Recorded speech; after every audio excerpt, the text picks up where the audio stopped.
Hi everyone, welcome to this new deck tech video, and today we're going to talk about the most powerful aggressive deck, and it is obviously Sabine Green. So I felt like it was a good moment to introduce this deck to you guys, simply because it is probably the cheapest deck that you can have access to, and of course we're still very early on, and maybe you do not have all the cards that you need to build the most expensive decks. However, more than likely you're very close to building this deck, because this deck does not require any legendary, just basically only rares. And I just want to make sure I'm being perfectly clear here. This is not a budget version of the deck. It has a bunch of rares in them. So I didn't make any compromise in order to build this deck. It is pretty much as competitive as it can be, at least from my perspective.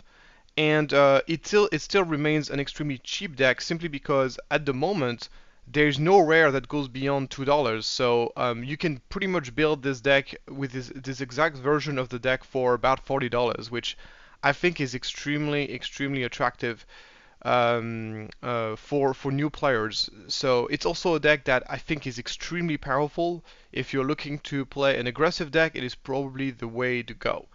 So now without further ado, let's go into what this deck is all about. So obviously it is a Sabine Wren deck. Sabine is the quintessential aggressive leader, because it's the one that deploys the earliest. So I'm just gonna zoom in on her a little bit. So yeah, as you can see, she deploys at 4 resources, so she's the one that deploys the fastest. She has a leader ability that is free, and that deals direct damage to each player's base. Obviously, because you're going to be the aggressor, the damage on your base doesn't really matter. What really matters is the damage that you're putting on the opponent base, because it's very likely that you're going to be able to kill your opponent base before you get to lose yours. And if you do lose yours, it's because you lost control of the game anyway. So basically, this is what Sabine is all about. Uh, Pinging early on in the game and then deploying to add extra pressure very early on in the game. Being able to deploy earlier than any other leader in the game is extremely valuable. And as once she's deployed, she attacks for 3 damage in total to the base, and she's relatively difficult to get rid of, as with her 5 HP, at least for, once again, the stage in which she appears in. Another great thing about Sabine is obviously our aspect combination red-white, which is the most powerful aspect combination if you want to play an aggressive deck. So she's really the ideal aggressive leader. We are completing this leader with the good old Energy Conversion Lab. So I said it before and I say it again, Energy Conversion Lab is the strongest base in the game by far.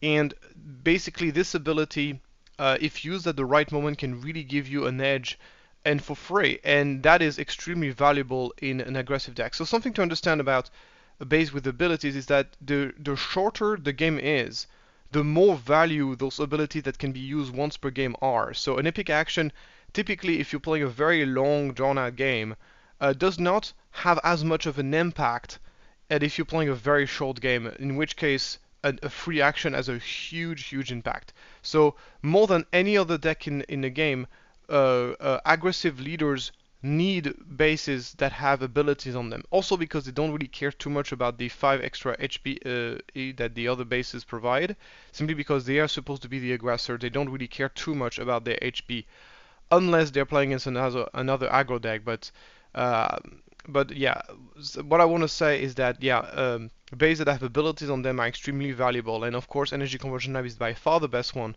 and that's a huge reason to play green. And I think the main reason why this deck is the strongest version. Not only that, green gives you access to a lot of powerful aggressive cards, which we'll talk about throughout this video. So without further ado, let's go into the early drops of this build. What are you going to be playing on turn 1? So Spectral Soldiers might not be the best example to show you first, because that's not really a card that you're really supposed to play on turn 1. It is an aggressive card that you're going to be kind of squeezing at some point of the game on curve. Like for example, you are on turn 3 and you want to play a 3-drops, and then you play alongside the 3-drop a 1-drop. That's basically the purpose of Spectral Soldiers. But the second purpose of Spectral Soldiers is of course to disable enemy sentinels Spectral Soldiers is a super hard counter to those very big sentinels like Obi-Wan or Bendu or like all those expensive sentinels that can really completely block the board if you don't have an answer for them, and Spectral Soldiers is the best answer you can possibly have. So this is really an excellent card in this deck. So now moving on to the real card that you want to play on turn 1, there is obviously the Battlefield Marine, which is a big reason to play the green version of Sabine. It is simply the best 1-drop in the game, 3/3 for 2, and an auto include in any white-green deck, and in my opinion, the most powerful 2-drop in the game, and absolute auto include in any aggro in this deck. So just a great card. Then we got Sabine Green, which honestly is very close to a 3/3 for 2. She is basically a 2/3 raid for 2, which is not as good as the 3/3 for 2, but it's very close. It also has the advantage of dealing, sometimes you can kill something, deal damage to 1 damage to the base, sometimes you can deal damage before you attack, so if you're attacking a unit that has 1 health, you can kill that unit and then not lose your Sabine. So there's a cool little things you can do with this card, but most of the guys it's just going to be like a 3/3 for 2, and this is exactly what we want it to be. There's also the ability that makes it so you cannot, and she cannot be attacked if you have 3 aspect among the other friendly units you control. So typically that will work if you have a green units. Most of your units are green-white. Actually, the overwhelming majority of your units are green-white. So if you have typically 2 other units, one of them being green, the other one being red, that means Sabine won't be able to be attacked. I think the main value of this ability is that people often forget that it exists, and that means that Sabine can sometimes be very difficult to kill for that reason. So do not forget about that ability if you're playing Sabine, because there's some situation where it can be relevant. Moving on to another 2-drop, this time the best 2-drop in space. This is the Green Squadron A-Wing, which is a 1/3 raid 2, so it's basically once again a 3/3 for 2, but in space this time. Having a balanced amount of space units and ground units is very powerful in aggro, for basically because you want to do what we call area dodging, which is a concept that was basically articulated first by Terror Number 9, so I'm going to give him credit for that. And the idea and the concept of area dodging is that you're going to be delaying playing your turn 1 play in order to know where your opponent is going to be playing and then play on the opposite arena or where this player is playing. So typically, let's say you are playing second. Well, first of all, the first step of area dodging is to keep a hand that has both 1 space unit that can be played on turn 1 and 1 ground unit that can be played on turn 1. And then, so typically like a Battlefield Marine and an A-Wing, for example. And then your opponent is going to be playing his first card. So he plays a unit on the ground, then you're going to be playing the A-Wing in space. And your opponent plays in space, you're going to be playing the Battlefield Marine instead. And the idea is to play where your opponent is not. And that's really what aggro wants to do. Because if you're playing on the same arena as your opponent will be able to use this unit to interact with you and prevent you from dealing the damage. While if you are dodging the arena, you are putting yourself in a racing situation where your opponent is going to be attacking your base, you're going to be attacking his base, and of course at this little game, you're going to be the winner because your deck is designed to deal damage as quickly as possible. So it is really powerful. So you can of course continue to do area dodging later on in the game, and as much as possible, generally speaking, try to play where your opponent is not playing. And that is a very powerful concept. So what happens if you happen to be the first player? Well, in this case, if you have the ability to area dodge, meaning you have 1 unit of each arena in your hand, you can use Sabine's ability in order to deal damage to each base, and then see what your opponent does, and then depending on what he does, once again, dodge the arena. If you're dodging the arena, losing the initiative is actually not that big of a deal. Because once again, your opponent will not be able to attack with that unit before it gets to attack. So sometimes makes you lose the initiative, but more often than not, it is very worth it. It is well worth it to do it. Of course, only do it if you happen to have a space unit and a ground unit in your hand. So going back to what I was talking about A-Wing, A-Wing is the best space unit, and having a good mixture of space and ground unit that you can play on turn 1 allows you to do arena dodging, which can be very powerful. So moving on to basically another space unit, which is the Alliance X-Wing. So Alliance X-Wing, not exactly the most flashy card in the game, but right now there's no better option outside of A-Wing. There's no better option of card that you want to play on turn 1 in space. And as I said earlier, you need to have a good mixture of space units and ground units. So we play 6 space unit that can be played on turn 1, 6 ground unit that we're happy to play on turn 1, Battlefield Marine and Sabine. And this gives us like some sort of 50-50 split of 2-drop that we can use for arena dodging and has a strong start. So in my version of the deck, I also play a few Rebel Pathfinder. I actually play 1 Rebel Pathfinder just to make my to really give my chance more chances to find a turn 1 play. So I'm a complete total of 13 turn 1 play, which is gonna make my deck fairly consistent. Like it's very difficult to not find a 2-drop a turn 1 play. If you're not finding a turn 1 play as an aggro deck, you almost lose the game. So it is worth it in aggro to play more turn 1 play because you really want to limit as much as possible the odds of you not finding a turn 1 play. You can also potentially go for double Spec Force Soldier, but it is not as good. Spec Force Soldiers don't do very well in the early stages of the game as they are only 2/2. Spec Force Soldiers is more of a card that you want to play in the mid to late game portion of the game. Now let's talk about the turn 2 play. So naturally we're playing one of the best 3-drop in the game, that is the Eco-based Defender. That's going to be a very aggressively stat 4/3 with a Sentinel keyword, which will allow you to protect your weaker units, as well as being very useful, of course, in the mirror of aggro. So just an excellent card. Moving on, we got the Fighter for Freedom. So Fighter for Freedom is a great aggressive card. It is a 3/4 for 3. It has the Saboteur keyword, so it ignores Sentinel, which is very useful sometimes. And every time you play a red card, you deal 1 direct damage to the base. So Fighter for Freedom we do play quite a few red cards in our deck.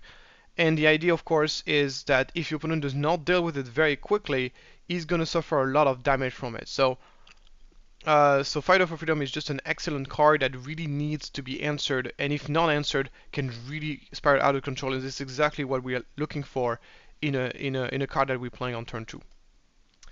Next, we got Fleet Lieutenant. So Fleet Lieutenant is the only 3 resource cards, 3-drop that has this immediate impact on the game that we play, and we get value from him right away. In my opinion, it is one of the best card in this deck. It is being able to deal 2 extra damage from a rebel unit and then leaving a 3/3 on the battlefield is just extremely impactful in an aggro deck. Most of the time we're going to be using it to push more damage and just adds more cards on the battlefield. And it also is an excellent card to grab the initiative because you are essentially action cheating with this card because you're playing a card and you're attacking with a unit at the same time, which allows you to have fewer action and allows you to grab the initiative faster. So it's an incredible card. Every single card in our deck is Rebel. I think there's only one exception to that. So obviously extremely easy to play on. You can play this on anything. It's just extremely impactful. So a little bit more risky, but a lot more powerful if left alive. There's the Wing Leader play where we put 2 experience token on the friendly Rebel unit. I love this card as an option to give me something in space and also boosting something beyond what is possible to kill.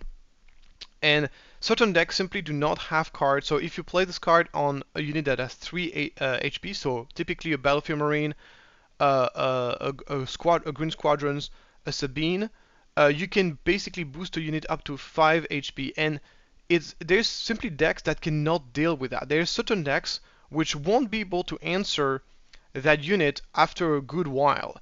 And if that happens, being able to swing with that unit that has +2 attack on it a couple of times will typically win you the game.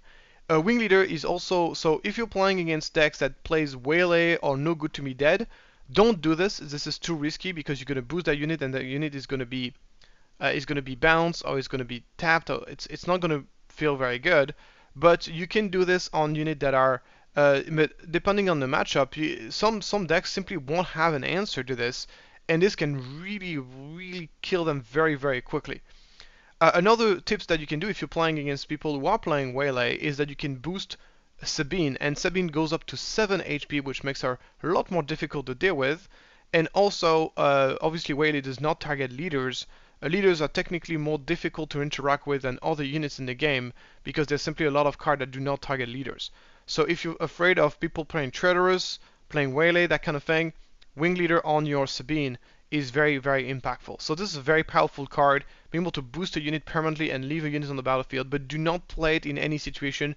Be very aware on how your people can answer this card, and depending on the situation, you might want to resource the Wing Leader, or you might wait until they're tap out or something like that.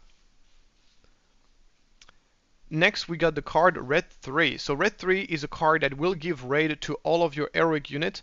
The good news is that all of our units is heroic, at the exception of one card in the entire deck, in the entire game, which makes this card very impactful. And the fact that it is a space unit means that it's harder to kill. It's a card that is very similar to Fighter for Freedom, that if it's left alive for too long, it will basically take over the game, and your opponent needs to answer it very quickly. And the fact that it is a space unit makes it harder to interact with than Fighter for Freedom, and makes the card extremely impactful in some situations. So it's also, of course, gives you a 2/3 raid body on the battlefield that can put pressure in space as well. So Red 3 is by far the best 3-drop you can play in space. So if you want to area dodge, once again, always want to have, in an aggro deck, you always want to have a balance between the ground arena and the space arena. So then you can adapt to the situation, and you can play in space when your opponent plays on the ground, or you can play on the ground when your opponent plays in space. And this way, you can maximize the amount of damage that you're dealing to your opponent, because this is really what this deck is all about. Now let's talk about the 4-drop. So in the 4-drop, we're obviously playing the rockstar of this deck. This is K2SO. K2SO is just an incredible card.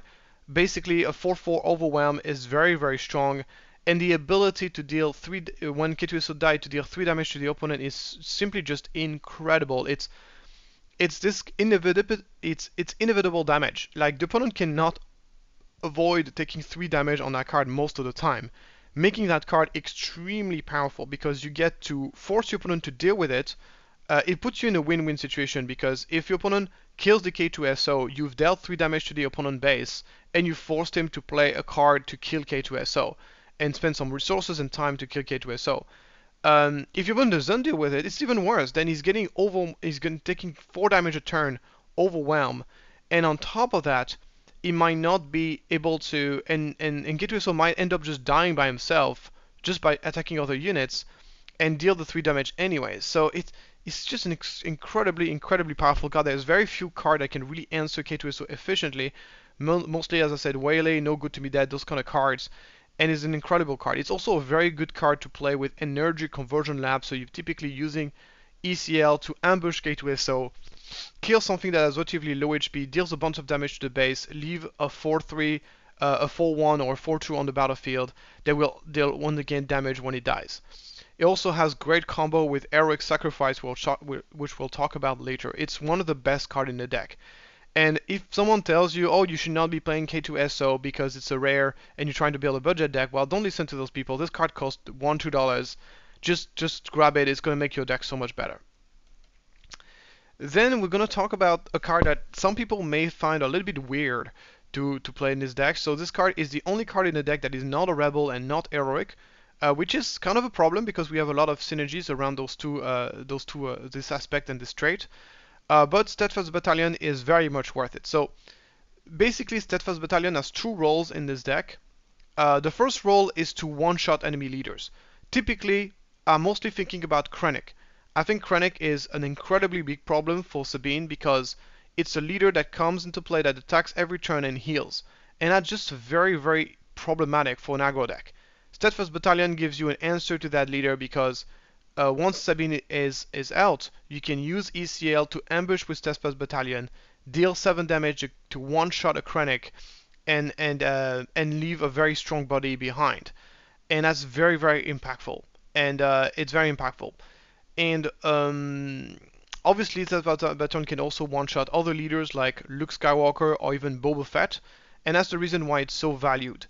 Another great thing about Battalion is, like, in the specific context of this deck, this card is actually quite powerful against almost everything because, once again, combined with Energy Conversion Lab, once you have Sabine out, you get a 7/7 overwhelm. You ambush, you kill something, you deal 4 damage to the base, and leave a body behind. That is just incredibly powerful in an aggro deck to do that. Obviously, Battalion is very dependent on ECL to really properly work, but it is a very powerful card. And I would say that just even in general, having a strong 5/5 body that can deal 5 damage in one attack is something that aggro just values, in generally speaking. But yeah, it's a great addition, and it is well worth to be a card that is not heroic in the deck. Talking about other big drops, we've got Guerilla Attack Pod, which is what we like to call the Sabine's Fire Spray, in the sense that it's a card. The Fire Spray is a card that comes into play. It's pretty much a 5/6 that comes into play ready, while Guerilla Attack Pod is a 4/6 that comes to play ready. It comes ready if a base had at least 15 damage on it.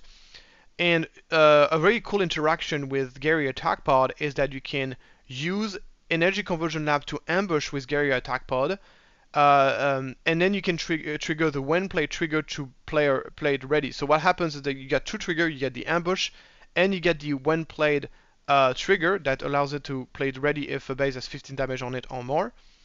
And the way that works is that you can decide, as the active player, you can decide which trigger resolve first. So if you ambush the Guerilla Attack Pod, you're going to resolve the ambush first. You're going to attack a unit, kill that unit, put a bunch of damage on Guerilla Attack Pod, which will increase its attack value with grit. And then you're going to trigger the when played ability that will allow him to put the Guerilla Attack Pod ready. And then you end up with a monstrous card that has tons of attack and can attack right away, and has also dealt with something when it came into play. That's only if you have ECL. This is a very strong combo, and is very easy to pull off if you have an ECL, because ECL, of course, is always an ability you have available, and assuming you haven't used ECL. Obviously, this card, unlike the Steadfast Battalion that really depends on ECL to work, Guerilla Attack Pod is, of course, a very strong card, even without ECL, because it comes into play as a 4/6. If your opponent has no way to one-shot the card, it will just come in and it will just attack and deal 4 damage. Obviously, there needs to be at least one base that has 50 damage or more on it, but that is very easy to do in Sabine once you arrive at the stage of the game. So Guerilla Attack Pod is a great addition to this deck. It's just an incredibly powerful card. Moving on, we got Metal Ceremony. So Metal Ceremony is basically a card that is quite situational, but in the right situation is extremely powerful. Allows you to give basically some experience token on your rebel units for 0 resources. Cards that are free are very powerful in aggro because they allow you to get some extra value on a turn that you're playing on curve. So you're basically playing a ton of stuff, and then you play Metal Ceremony. Metal Ceremony is even more powerful in the green version of Sabine than it is in other decks, because you have access to Energy Conversion Lab, which allows you to give your ambush. That means that you can be on a turn, like typically you want to play Metal Ceremony the turn you summon the Sabine. So let's say you already have a 2-drop and a 3-drop into play. You summon Sabine. That gives you a 3rd card that you can play Metal Ceremony on. So if you attack your 2-drop, you attack with your 3-drop, you attack with your Sabine. And then you can even ambush, let's say a K2SO with Energy Conversion Lab that gives you a 4th rebel unit that will have attacked this turn, in which you can play Metal Ceremony. Assuming, of course, one of those 4 units have been killed, you can play Metal Ceremony on 3 units relatively reliably. And the +1/+1 experience token on this card can make a huge difference in terms of how difficult they are to kill. So this is obviously kind of the ideal scenario, to be able to place an experience token on 3 units. But honestly, this card is very worth it, even if you place it on 2 units. And I would argue that Metal Ceremony is worth it, even if you manage to place it on 1 unit, if it's played on the right unit. So typically, a good example for this would be a Sabine. Sabine with 5 HP can be killed by a lot of things. Can be killed by takedown, can be killed by false choke. If you play Metal, if you're expecting your opponent to have this card, you can play Metal Ceremony, and suddenly Sabine is out of danger from those 2 cards, which is very valuable. So it is sometimes very worth it to play Metal Ceremony just on 1 card, because once again, the card is free, so why are you waiting for? It is better to to play this card early and get 1 experience token on the right unit. Maybe you place it on the red 3 to make the red 3 harder to kill and be able to benefit from the raid 1 bonus on all of your cards. Maybe you make Fighter for Freedom harder to kill as well. It's just, and once again, the card is free, so it's like you would rather play this card, guarantee, and have some value out of it, even if it's a little bit of value, rather than trying to wait for the ideal moment to play the card, because that moment might not come. So my opinion is that keep the medal ceremony for the Sabine turn, because this is the moment where you're going to be the most likely to be able to use it. Try to combine it with Energy Conversion Lab if possible, and if you're not able to do this, just try to play it on a unit as just to get some extra value, just to put some extra pressure, or you can also resource the card. It is a fairly situational card, that's why I only place 2 in the deck, but I think it's an incredibly impactful impactful card that you should probably be playing, because in a situation where it's good, it's very, very good. And it's an effect that no other card in the game can do as well. Next, we play 2 copies of Heroic Sacrifice.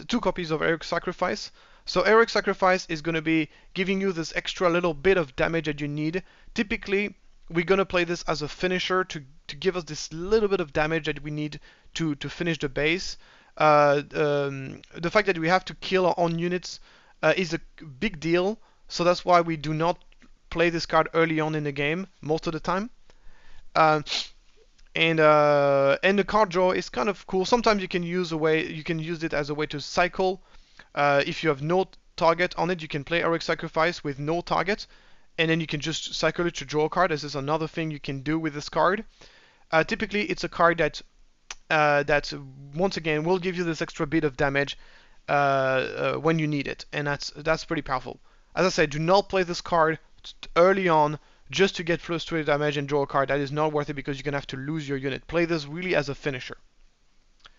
Talking about finisher, we have the ultimate finisher. This is Rebel Assault, which is another strong reason to be in the green colors for an aggro deck. This card allows you to attack with 2 units at once, as long as they are rebels, and gives a +1 attack to each of those units. This allows you to do massive swings before the opponent gets to react, and is an incredibly impactful. There's actually an entire deck that is built around that principle, which is the Leia deck. So if you want to play another aggro deck, play a Leia deck that is able to attack with multiple units at once. And for a very long time, Leia was considered to be one of the most powerful aggro deck. But now, with the introduction of Rebel Assault, Sabine also has the option to do that. And this is, I think, what made Sabine become the strongest leader out of the 2 in aggro, because now there's simply no reason to play Leia, because you can just play Rebel Assault. I mean, obviously, Leia's ability is free and you always have access to it, while Rebel Assault you have to draw it, but of course there's so many big advantages of running Sabine as your leader.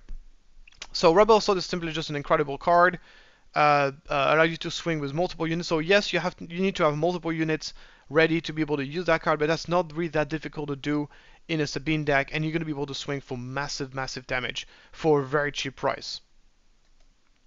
Next, we got in my opinion, the most powerful card in the deck, and one of the cards that I hate the most. It is For a Cause I Believe In. It is the ultimate finisher in the deck. It allows you to basically deal between 3 and 4 damage out of nowhere without needing any board, without needing anything. And this card is just incredible for that reason. It's basically to say, well, your opponent has managed to stabilize the game, he has managed to kill everything you own, but you can still win the game because you can still play For a Cause I Believe In and kill him off that way. And it is very powerful. So the ability to, obviously it's a card that you're meant to be playing last, because playing For a Cause I Believe In early on in the game really sucks, because you're not developing your board state. You're more likely to deal more damage by playing an early, like an echo-based defender, than playing For a Cause I Believe In. But For a Cause I Believe In is more of a finisher. It's what we call reach. It's a way for you to deal those extra bit of damage that you need to finish the game. The ability, of course, to look at the top 4 cards and rearrange the card the way you want is also quite good, because it can allow you to search for more copies of For a Cause I Believe In, and it also can allow you to search for, once again, stronger follow-up play. And there's some arguments sometimes where you need to play For a Cause I Believe In early in the game, So this at least gives you a compensation for doing that. So obviously, this is something that isn't going to be known to your opponent. Your opponent will know what card you're putting on top of your deck as well. So this is something you have to keep in mind. So yeah, Four Cards I Believe In is an incredibly powerful card. And this is the reason why we play mostly heroic units in the game, to make this card as consistent as possible. So in the deck here, in the main deck, we play 47 heroic card out of 50. So the only non-heroic card is going to be the Steadfast Battalion.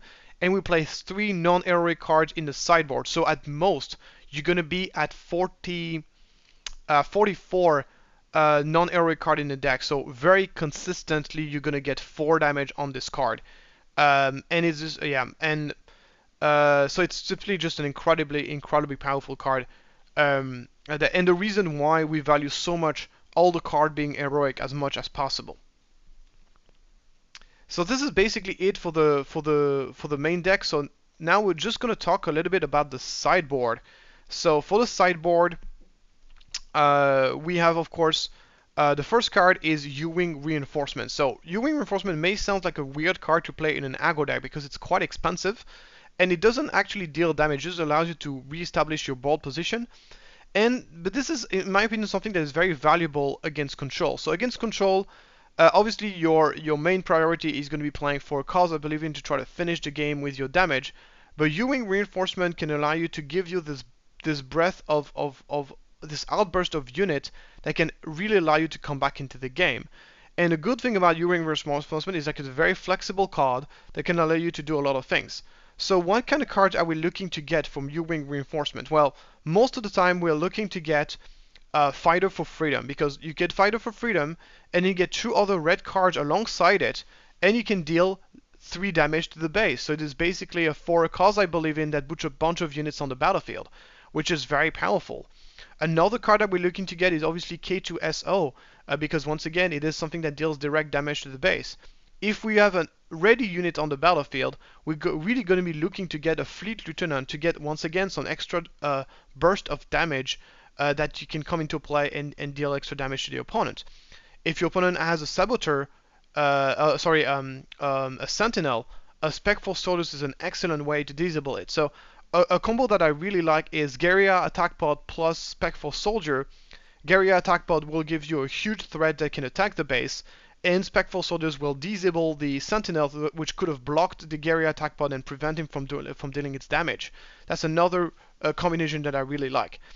Also, you can get some of the cards that you have in the sideboard, like Wolfie as a way to prevent your opponent from gaining life, Abbar to kill a unit on the battlefield, or even so this is just an incredible flexible card that is going to give you this breath of fresh air, this breath of value to kind of finish the game and give you some damage to finish the game. So U-Wing Reinforcement is typically a card that we want to side in against control decks. Then we got 1 copy of Admiral Abbar. It is a card that serves 2 purposes. The first purpose is to be a toolbox card from U-Wing Reinforcement, a card we can get from U-Wing Reinforcement, or simply a card that we want to side in against aggro as a card that's going to come into play and kill a unit and leave a body on the battlefield. It's very powerful in Mirror of Aggro because Mirror of Aggro is typically going to have, in Mirror of Aggro you usually kind of race each other. So your opponent is typically not going to kill everything you have, so you're going to have a bunch of units on the battlefield, which means that Abbar comes to play, can deal a lot of damage, kill a 2-drop that has 3 health, and leave a unit that has Restore on the battlefield, which is valuable in the Mirror of Aggro. So Abbar, I really like it in the Mirror of Aggro, but as a 1-up. Next we got a really great card against aggro. It is Bright Hope. One of the other advantages of playing green in an aggro deck is like it gives you access to all those great cards that are extremely good in the Mirror of Aggro, and Bright Hope is the space killer. Like you play this card against aggro in space, you can completely block the space arena, and that's a really strong thing to do. So it is a card that I really like when I'm playing against another Sabine Green deck and I want to say, okay, well, if I draw this card, I'm going to play this in the space, and I don't have to worry about space anymore. And that's just extremely valuable. Against, so one of the main counter to Sabine is obviously healing. So if your opponent is able to heal himself and prevent us from killing him off with the For a Cause I Believe in, it is a big problem. And Wolfie gives us the answer to that, because it's a 3-2 that says, well, when I come into play, base cannot be healed, and when I attack, base cannot be healed. So as long as he's here, the base cannot heal pretty much. And the body is also very strong. We're talking about a 3-2 Saboteur for 2. So some people play this card in the main deck. The reason why I don't play this card in the main deck is because, first of all, not every deck plays healing. Typically a Boba deck is not going to have any healing. Aggro decks, of course, were not going to have any healing. So not every deck plays healing. And the second big reason is because this card is not a rebel and is not an heroic unit. So it's going to disturb your 4 cause I believe in. It's not going to work with Fleet Lieutenant. It's not going to work with Wing Leader. It's not going to work with Red 3. So it has some issues which prevent it for being a main deck card. But it is definitely a great card for the sideboard. So basically we've covered pretty much every single card in the deck. So now let's talk about some mulligan. Here, let's draw some hand and see what kind of mulligan we're gonna do. So here first, this first hand. So this first hand is excellent. It gives us pretty much, so the thing you're looking for the most when you're playing an aggro deck is a way to do arena dodging. So as I said, you're gonna be, if you're playing first, you're going to use Sabine's ability to see where your opponent plays and then play on the opposite arena. And if you're playing second, you're simply going to be playing where the player is not playing. So if your plays on the in space, you're going to be playing Sabine. If you plays on the ground, you're going to be playing the A-Wing. And we have both 2 drops. So typically here we're going to resource the Guerrilla attack pod and one of the A-Wings, open up with the Sabine and the A-Wing. And then on the next turn, we'll play the Red 3. If we find another 3-drop, we can also play a Red 3. Once again, we try to area dodge as long as possible. So if your opponent is playing on the ground, we're going to be playing Red 3. So we're going to have A-Wing and Red 3 on an uncontested arena, which is going to be a lot of damage. Or we're going to be playing, our opponent is playing in space. We're going to start with Sabine, and then we hope that we're going to draw a 3-cost unit that can play on the ground. We have plenty of those: Fighter for Freedom, Echo-Based Defender, or even a Fleet Lieutenant. All those cards. Worst case scenario, we play the Sabine, the Red 3 as a turn 2 play, and we got the 4 cause I believe in, which is a card that you do not want to resource unless you really have to. And this card is going to give us the reach that we need to finish the game off once we deal balance of damage. This is really an excellent hand. So here in this hand here, this is a lot less good because here we cannot do arena dodging. We have to go for Alliance X-Wing turn 1, and Alliance X-Wing is not the best 1-drop you can have. We have great follow-ups here with the Fleet Lieutenants and Echo-Based Defender, but this hand is typically not a great hand. AIC Sacrifice is a finisher, something that we most likely need in later stage of the game. It's not even the best of the finishers. Spectral Soldiers is kind of situational, so typically I would mulligan this hand, personally. Okay, so we're very unlucky here. The mulligan that we have did not give us any 2-drops, so this is sometimes the risk whenever you're mulliganing a hand that doesn't have a 2-drop, is that you're going to end up with mulliganing a hand that is playable, is sometimes you're going to mulligan into a hand that is not playable. So in this case, it's really kind of an assessment in the matchup. If you think that you have a good matchup and that you don't need super powerful hands to win, then I would keep the previous hand, because at least it's a game that is a hand is playable and you don't want to take the risk of mulliganing into a hand that's very bad. But if you're playing against a matchup which we know is a bad matchup, then I would definitely advise to mulligan the previous hand, because you're going to need something powerful. And then sometimes, yeah, it's going to happen. You're going to mulligan into a hand that's not very playable. This is the randomness of the game. We're very unlucky though, because we are playing 13 2-drops here, so very unlucky. Okay, now new hand. This hand is excellent.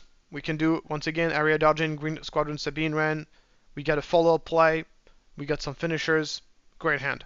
Here I would resource the AIC Sacrifice and probably the Guerrilla attack pod. Okay, new hand, once again. Great hand for area dodging. Battlefield Marine, A-Wing, perfect. And then Wing Leader, Fleet Lieutenant, I would, for turn 2, so if we're going into space, Wing Leader. If you go on the ground, Lieutenant. I would of course resource the Guerrilla attack pod and the X-Wing. Okay, so this hand, you cannot do arena dodging with this hand, but arena dodging is not something you're going to be able to do every game. So in this case, you have to. I feel like you have to keep this hand. It's a pretty decent hand. You get the best 2-drop in the game. You get a follow-up Fleet Lieutenant or Fighter for Freedom, depending if your opponent dealt with the Marine or not. I would typically resource the second Battlefield Marine and the Guerrilla Attack Bot. I would keep the Medal Ceremony. Yeah, that would be pretty much how I would play this out. And then last hand, this is a great hand. We can do Arena Dodging with Sabine. X-Wing, we can continue the area dodging with Red 3 or Fighter for Freedom. I would resource the Spectral Soldiers and the Guerrilla Attack Bot here. Okay, so this is pretty much the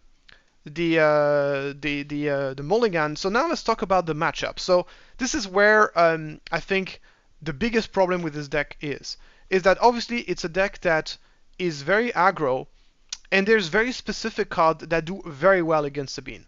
Mostly healing and having a lot of Sentinel units. These are really the two things that Sabine hates.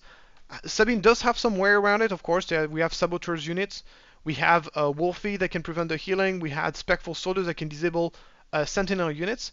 But with all that being said, we're typically going to suffer against people who are bringing specific decks to beat us. One of the big difference between Sabine and Boba, and the reason why I rate Boba higher than I rate Sabine, is because if you really want to beat Sabine, you can. Like, there are really specific tools in the game that you can put into your deck to really beat Sabine. And really, Sabine typically gets a lot worse after sideboard. Once the opponent decided to sideboard specifically to beat Sabine, Sabine becomes a lot worse.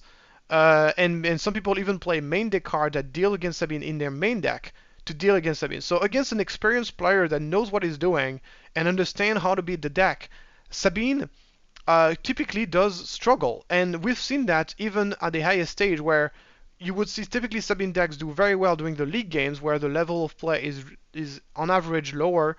And then once you get into the top cut tournaments, where you get into the people who are really good at the game, getting into the top 16, you would see Sabine not really putting out the result. And as a result, Sabine has never get past the quarterfinals in any of the tournaments we played. We've never seen any Sabine deck getting into the finals so far. All Sabine decks are always top in the quarterfinals at most, and it still hasn't won a single tournament. So obviously it's still the beginning. It's a very small sample size. I'm sure that this deck will win some tournaments eventually, but so far it's not really a deck that has put up the results that you would expect from such a powerful deck. And I think the reason is because good players really prepare very well to beat this deck. They have the right cards in their sideboards, and it's probably the biggest weakness of Sabine. So Sabine can beat any decks, but it can also lose to almost any decks.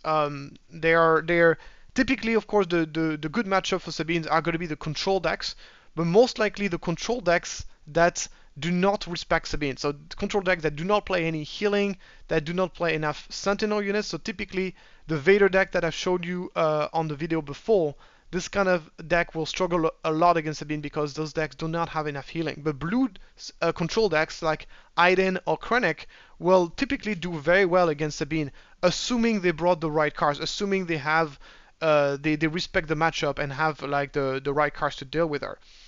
Obviously, it's not an auto win, but it is those decks will have a good matchup against Sabine.